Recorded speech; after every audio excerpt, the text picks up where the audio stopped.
Good morning students.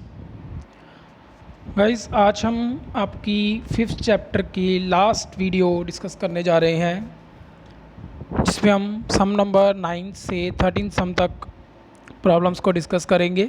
उसके बीच में जो प्रॉब्लम्स रह जाएंगी that would be your homework और practice work that you can solve with the help of this videos. So let's start with the first term without wasting time. So this is the statement that if the sum of first 7 terms of an AP is 49 and that of 17 terms is 289, find the sum of first nth terms. It is given that आपको first 7 terms का sum given है, it means S7 given है आपको 49 and that of 17 terms मतलब वही sum 17 terms का कितना है 289। 7 सम टर्म्स का सम कितना है 49 और 17 टर्म्स का सम कितना है 289। और आपने फाइंड करना है sum of n terms, S N find करना है। We need to find S N. Clear? तो देखते हैं कैसे फाइंड करेंगे। आपको जो कंडीशन गिवन है आपने उसको ओपन कर देना है लाइक दिस। सी S7 का फॉर्मूला लगाया 7/2 then 2a plus n minus 1d that is 7 minus 1 that is 6d is equal to 49 comma second बार इसको ओपन किया है 17/2 2a 16 17 minus 1 16d equal to 289।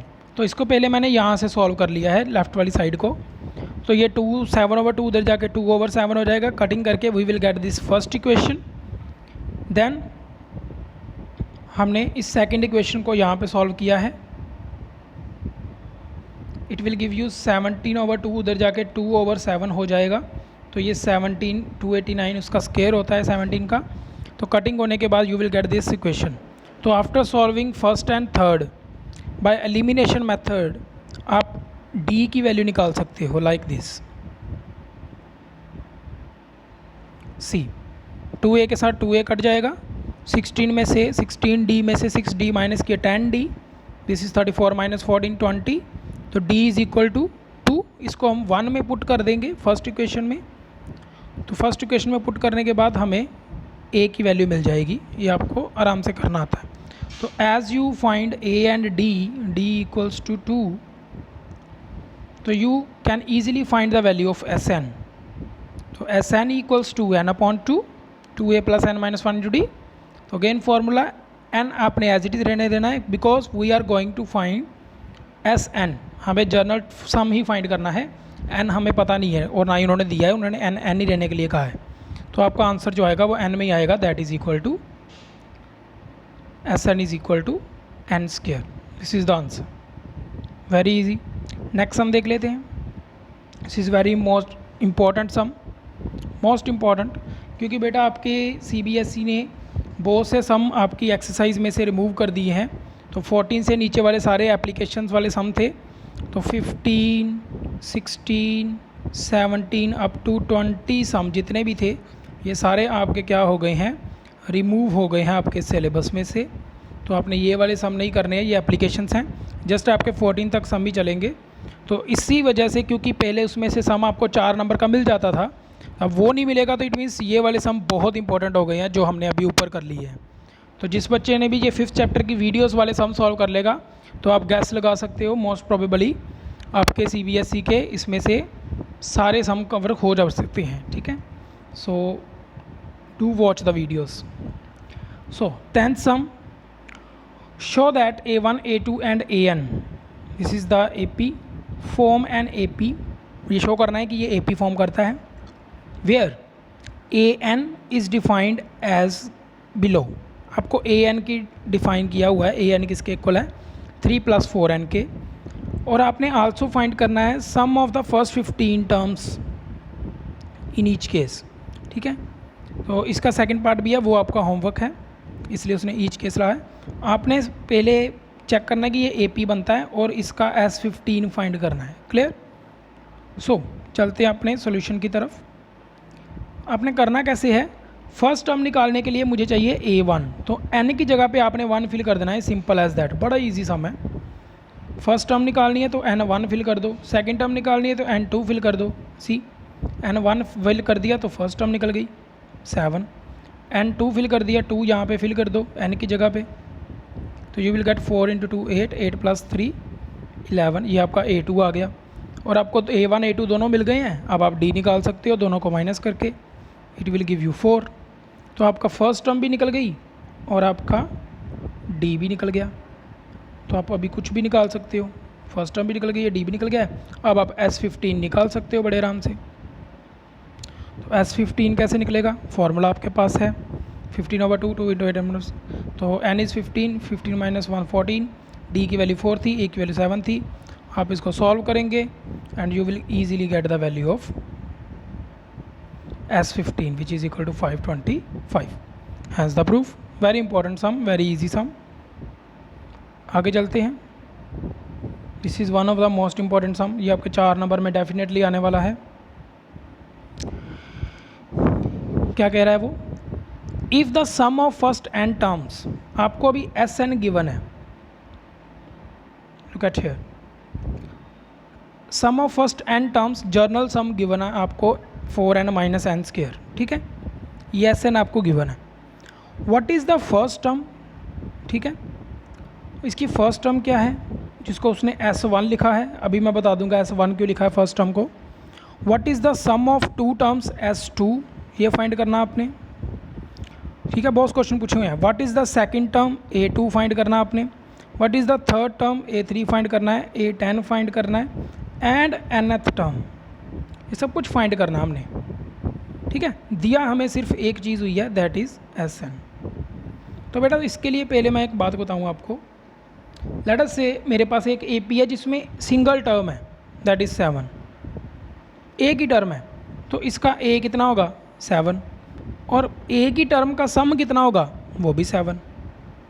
अगर सिंगल टर्म ही सिंगल है, ठीक है, तो इसलिए S1 जो है वो A1 के क्या होता है, इक्वल, क्लियर। क्योंकि अगर पहली टर्म की बात करेंगे तो लेट अस से अगर मैंने 7 9 11 अगर ये वाली AP भी है तो इसमें पहली टर्म का सम कितना आएगा, पहली टर्म का सम तो वही आएगा ना 7 ही, S1 तो 7 ही आएगा जो कि आपके A1 के इक्वल है, ठीक है। तो आपने क्या करना है, सबसे पहले अब आपको आइडिया मिल गया है, जैसे पिछले सम में किया था, आपने n1 फिल कर देना है, ठीक है। तो हमने n की जगह पे 1 फिल कर दिया, हमें मिल गया S1, पहली टर्म का सम, ठीक है। तो पहली टर्म का जो सम है वो पहली टर्म ही होगी, तो A1 आ गया हमारा, इजी। देन n की जगह पे 2 फिल कर देंगे तो हमें S2 मिल जाएगा, वो हमारा आ गया 4। और आपको पता है जो S2 होता है वो कैसे बनता है, पहली 2 टर्म का सम होता है ना, A1 + A2, यही होता है S2। तो S2 हमारा 4 आ गया है, वो यहाँ पे लिख दो S2 की जगह पे। A1 आपको पता है वो 3 है, प्लस A2 की वैल्यू आप निकाल लो, 3 उधर ले जाओ, 4 - 1 विच इज़ इक्वल टू A2। तो इसी तरह से मैंने आपका A2 निकाला है, look at here, clear everyone.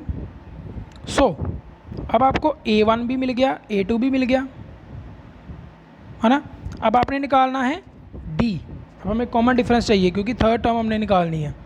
तो D कैसे निकलेगा वो आपको पता है, सेकंड टर्म में से फर्स्ट टर्म को माइनस करके आता है, तो which is equal to, second term आपकी है 1 और फर्स्ट टर्म आपकी है 3, तो ये आ जाएगा D - 2, ठीक है।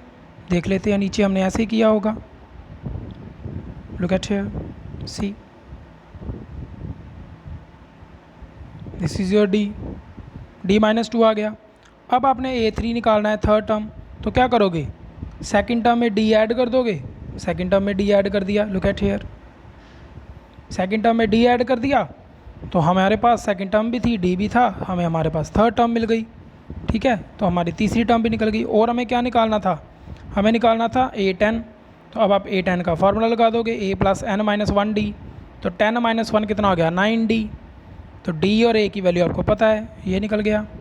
अब आपने जनरल टर्म निकालनी थी, AN निकाल दो, उसका आंसर n में आ जाएगा, वेरी इजी। यहाँ पे बस ध्यान रखना कि -2 को अंदर मल्टीप्लाई करोगे तो n × -2 -2n आएगा, और -1 × -2 कितना आएगा +2, और 2 + 3 कितना आ जाएगा 5।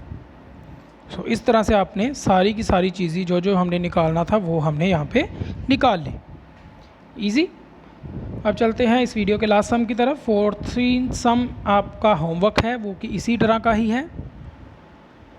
पहले इस सम को देख लेते हैं क्या कह रहा है वो। कह रहा find the sum of 15 multiples of 8। ठीक है, यहाँ बेटा ध्यान रखना है ये 15 आपका नंबर है, ठीक है ना। उसने इसकी हिंदी अगर इसका आप हिंदी में ट्रांसलेट करेंगे, हिंदी में अनुवाद करते हैं तो हमें मिलता है, हमने सम फाइंड करना है, हमने योगफल फाइंड करना है 15 टर्म्स का। फर्स्ट 15 मल्टीपल्स ऑफ 8, 8 के गुणन, 8 के द्वारा मल्टीप्लाई किए जाने वाले पहले 15 नंबर्स को आपने ऐड करना है। 8 के द्वारा पहले 15 मल्टीपल जो हैं तो उनको ऐड करके कितना आपको मिलेगा वो आपने फाइंड करना है। तो 8 का सबसे पहला मल्टीपल कितना होगा, 8 × 1। यहाँ पे देखो, लुक एट हियर, मैंने यहाँ पे प्रॉपर्ली एक्सप्लेन कर दिया है। 8 का दूसरा मल्टीपल होगा 8 × 2, 8 × 3, सो ऑन करते करते लास्ट 15वां मल्टीपल कितना होगा, 8 × 15। तो आपको इस तरह से आपको एक AP मिल जाएगी जिसमें 8 आपकी फर्स्ट टर्म है और कॉमन डिफरेंस D आपका 8 आएगा, ठीक है, जो कि आपका मल्टीपल वाला D ही होता है। ठीक है, अगर आपको मल्टीपल की जगह पे डिवाइज़र मिल जाता है तो वो भी सम सेम ही है। ठीक है, क्लियर, क्योंकि जो मल्टीपल होगा वही उसको डिवाइड करेगा। ठीक है, अगर 8 यहाँ पे 16 अगला आ रहा है तो वो इसका डिवाइज़र ही है। ठीक है, 8 का। देन तो ये 14 सम आपके डिवाइज़र लिखा हुआ है तो सेम करना है इसी तरह से। सो आपको अभी A भी मिल गया, D भी मिल गया, क्लियर, और लास्ट टर्म भी मिल गई L। अब आप SN का फार्मूला लगा सकते हो लास्ट टर्म यूज़ करके, या सिंपल अगर आप चाहो तो वो भी लगा सकते हो। तो S15 = 15/2 A + L। A हमारा 8 था, L की वैल्यू 120, दोनों को ऐड करो, 2 के साथ डिवाइड करो, 15 के साथ मल्टीप्लाई करो and you will get the answer. Look at here, इसकी कटिंग हो जाएगी 64, 15 × 64 960। So this is your answer. Very easy guys. So by this our 5th chapter is completed. So revise it carefully, watch the videos again and again and practice the related problems at home. Till then, have a nice day. Bye bye everyone.